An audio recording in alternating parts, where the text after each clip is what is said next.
Hello दोस्तों, आपका Kamalkant Hindi coaching classes में स्वागत है। तो आज का विषय है हमारा वाच्य। वाच्य का अर्थ होता है बोलना। हम किसी भी भाषा का प्रयोग करते हैं तो उस भाषा में उन वाक्यों में कुछ कथित बिंदु होते हैं जिनमें वक्ता उन कथित बिंदुओं को महत्व देता है, या सबसे पहले उन वाक्यों में कर्ता को महत्व देता है, या कर्म को महत्व देता है, या भाव को महत्व देता है। तो देखते हैं परिभाषा। वाच्य क्रिया के जिस रूप से यह जाना जाए कि वाक्य में क्रिया द्वारा बताई गई बात का विषय कर्ता है, कर्म है या भाव है, उसे वाच्य कहते हैं। मैंने पहले ही बताया कि वाच्य का अर्थ होता है बोलने का विषय, कि विषय क्या है हमारा बोलने का। तो उसमें कहा गया है कि क्रिया के जिस रूप से यह जाना जाए कि वाक्य में क्रिया द्वारा बताई गई, जो क्रिया द्वारा बात बताई जा रही है उसमें कर्ता प्रधान है या कर्म प्रधान है या हमारा भाव प्रधान है। जैसे उदाहरण देखते हैं हम। पहला, स्वाति पढ़ रही है, तो इस वाक्य में कौन पढ़ रही है? स्वाति। स्वाति कौन है? हमारी कर्ता। दूसरा उदाहरण देखते हैं। स्वाति ने पत्र लिखा, तो स्वाति ने क्या लिखा? पत्र लिखा। तो पत्र क्या है? हमारा कर्म है। और तीसरी, स्वाति हंस रही है, तो स्वाति क्या कर रही है? स्वाति हंस रही है। तो स्वाति के यहां पर भावों के बारे में बताया गया है। तो हमने तीनों सेंटेंस को देखा कि पहले में देखा कि स्वाति पढ़ रही है, तो स्वाति क्या कर रही है? पढ़ रही है। तो कौन पढ़ रही है? स्वाति पढ़ रही है। तो स्वाति कौन है? कर्ता है। दूसरा सेंटेंस देखा हमने, स्वाति ने पत्र लिखा, तो स्वाति ने क्या लिखा? स्वाति ने पत्र लिखा। तो इस वाक्य में किसकी बात हुई है? इस वाक्य में कर्म की बात हुई है। और तीसरा, स्वाति हंस रही है, तो स्वाति क्या कर रही है? स्वाति हंस रही है। तो स्वाति का क्या है? स्वाति का हंसने का भाव यहां पर प्रकट हो रहा है। तो इस प्रकार हमने वाच्य की परिभाषा को उदाहरण सहित जाना। अब हम वाच्य के भेदों के बारे में जानते हैं। अब वाच्य के 3 भेद हैं।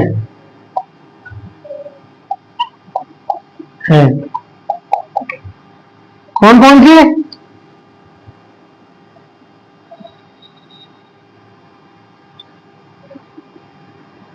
कर्तवाच्य, कर्मवाच्य और भाववाच्य।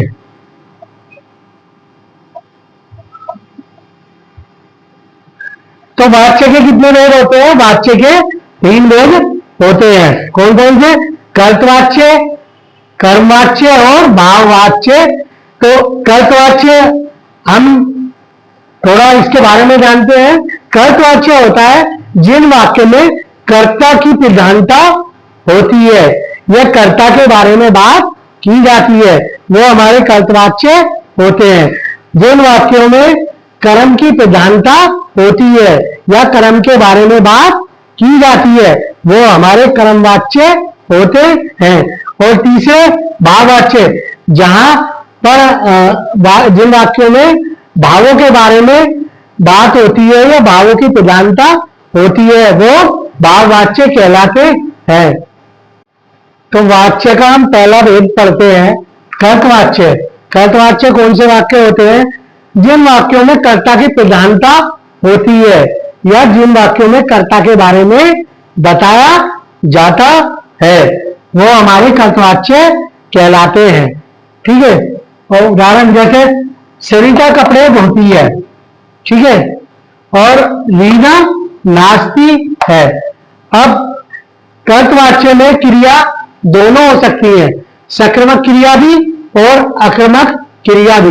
आप जानते हैं सक्रिमक क्रिया कौन सी होती है, जिनमें क्रिया के साथ कर्म भी जुड़ा होता है, वो हमारी सक्रिमक क्रिया होती है। और आक्रामक क्रिया जिन क्रियाओं के साथ कर्म नहीं जुड़ा होता है वो हमारी आक्रामक क्रिया कहलाती है। जैसे हम एक उदाहरण के साथ पढ़ते हैं, माता जी भोजन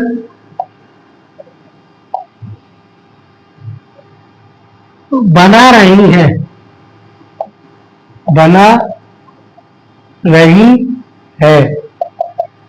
तो इस वाक्य से हम सक्रिमक क्रिया को पढ़ेंगे।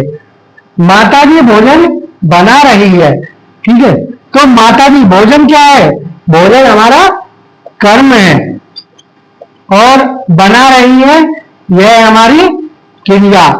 तो यहां पर क्रिया के साथ कर्म जुड़ा हुआ है, इसलिए ये क्या है, इसलिए यह है सक्रिमक क्रिया है।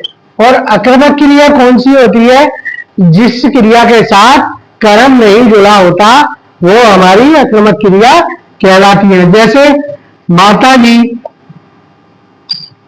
पका रही है, पका रही है, तो माता जी पका रही है, तो यहां पर क्या है, पका रही है, यहां पर बस क्रिया है। तो शायद आपको समझ में आ गया होगा कि सक्रिमक क्रिया या आक्रामक क्रिया क्या होती है। तो हमारे कर्त वाक्य में दोनों ही क्रिया के वाक्य आ सकते हैं, सक्रिमक क्रिया के और आक्रामक क्रिया के। तो हम जैसे पहले सेंटेंस हम देखते हैं, सरिता कपड़े धोती है, तो ये सक्रिमक क्रिया का उदाहरण है।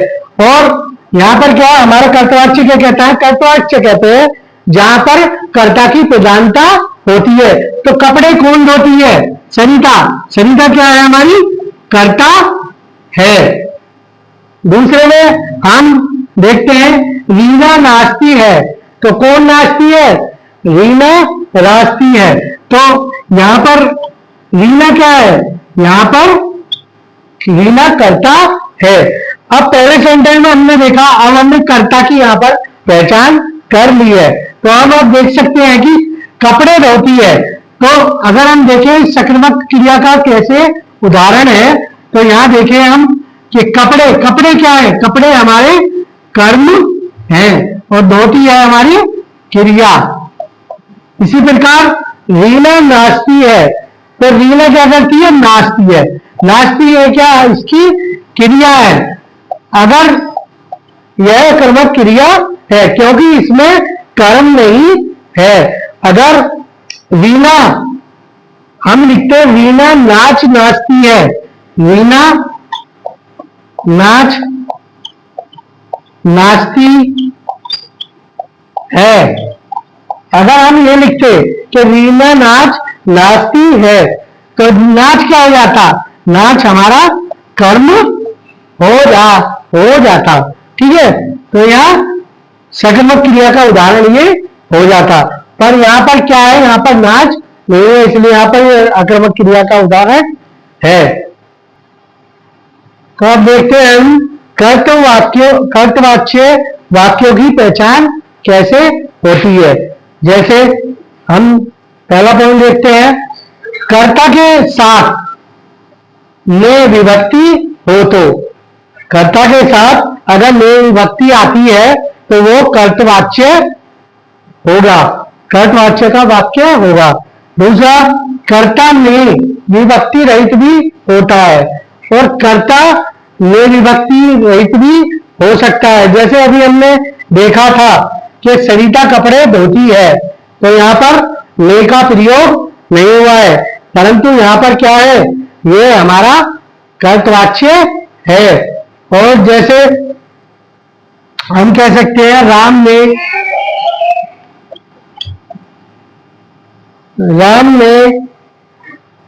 खाना खाया,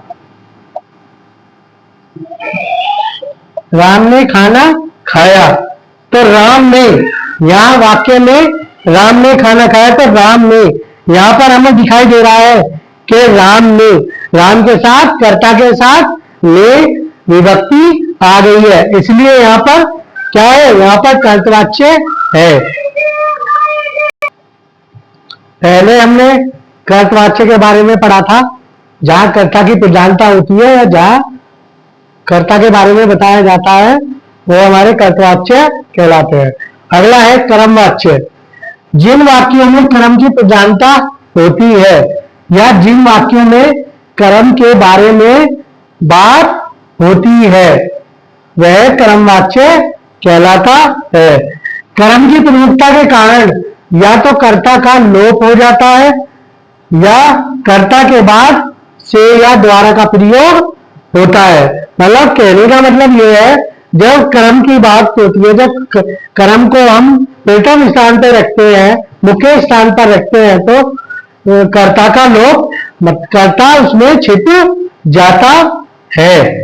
मतलब मुख्य रूप से हम कर्म को ही प्रधान वाक्य में मानते हैं, या कर्ता के बाद से या द्वारा का प्रयोग होता है। अगर कर्ता के बाद से या द्वारा का प्रयोग भी होता है तो वो कर्म वाच्य का उदाहरण होता है या कर्म वाच्य का वाक्य होता है। उदाहरण जैसे अब हम उदाहरण देखते हैं, तनु से पतंग उड़ाई गई होगी। तो तनु से, तो हमने देखा यहाँ पर तनु से के द्वारा आ रहा है, यहाँ पर तनु की कर्ता के बाद से आ रहा है। तनु कौन है? कर्ता, और उसके बाद से आ रहा है, इसलिए यह कर्म वाच्य है कि तनु से पतंग उड़ाई गई होगी। क्या उड़ाई गई होगी? पतंग। पतंग किससे उड़ाई गई होगी? तनु से। या तनु से क्या उड़ाई गई? पतंग उड़ाई गई। या दूसरे इसकी कर्मवाच्य की पहचान क्या है कि कर्ता के साथ से अथवा से द्वारा विभक्ति भी आती है। जैसे राम के द्वारा पत्र लिखा जाता है, तो यहां पर द्वारा आ रहा है। तो अगर वाक्य में द्वारा भी आता है तो यह कर्म वाच्य की पहचान होती है। तो दोस्तों पहले हमने कर्म वाच्य को पढ़ा, अब देखते हैं हम तीसरा भाववाच्य। भाववाच्य कौन से वाक्य होते हैं? जिन वाक्यों में भावों की प्रधानता होती है या जिन वाक्यों में जो भावों की प्रधानता होती है या भावों के बारे में बात की जाती है वो हमारे भाववाच्य कहलाते हैं। भाववाच्य की क्रिया हमेशा अन्य पुरुष पुल्लिंग और एकवचन में रहती है। जैसे उदाहरण, सीता से आज रोया नहीं गया। तो सीता से आज रोया नहीं गया, किससे नहीं रोया गया? कि सीता से आज रोया नहीं गया। तो रोया क्या है इसमें? रोया हमारा क्या है? भाव। और नहीं, इन वाक्यों की, जो हमारे भाववाच्य के वाक्य होते हैं, उनकी पहचान होती है कि कर्ता के साथ या तो से या से द्वारा विभक्ति होती है या वाक्यों का नकारात्मक होना, कि वाक्य नहीं के रूप में भी आते हैं। जैसे रीता से आज सोया नहीं गया, तो यहाँ पर भाव की बात हो रही है और हमारा वाक्य नकारात्मक जा रहा है। जैसे मैंने कहा वाक्यों का नकारात्मक होना, तो हम ऐसे भी कहते हैं कि गीता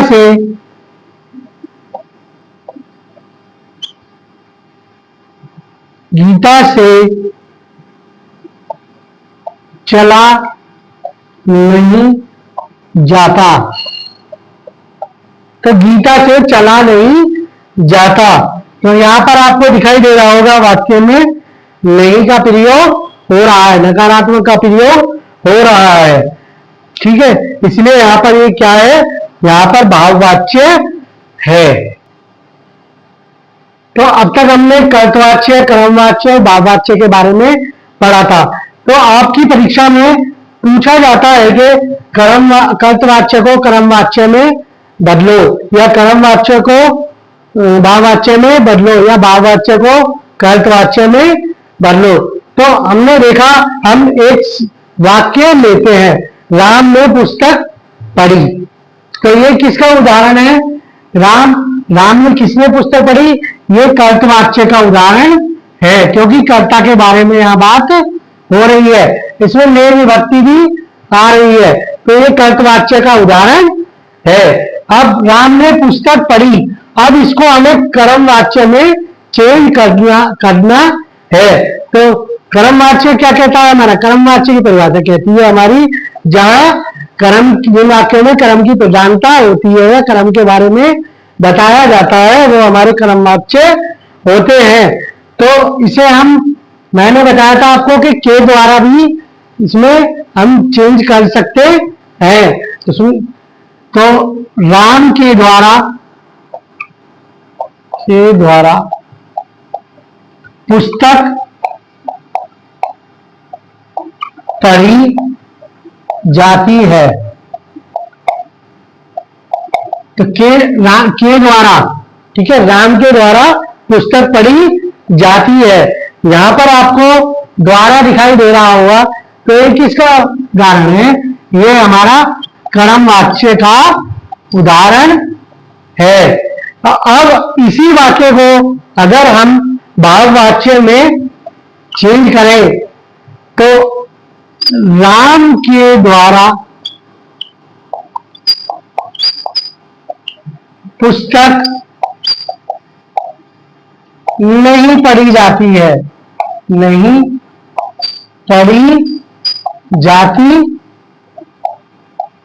है। तो यहां आपको नकारात्मक दिखाई दे रहा होगा कि राम के द्वारा पुस्तक नहीं पढ़ी जाती है। तो हमारा सेंटेंस क्या हो गया, हमारा जो वाक्य है हमारा नकारात्मक भी हो गया। तो ये हमारा किसका उदाहरण है, ये हमारा भाववाच्य का उदाहरण है।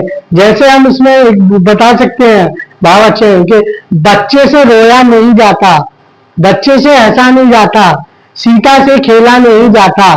तो ये सभी भाववाच्य के उदाहरण है।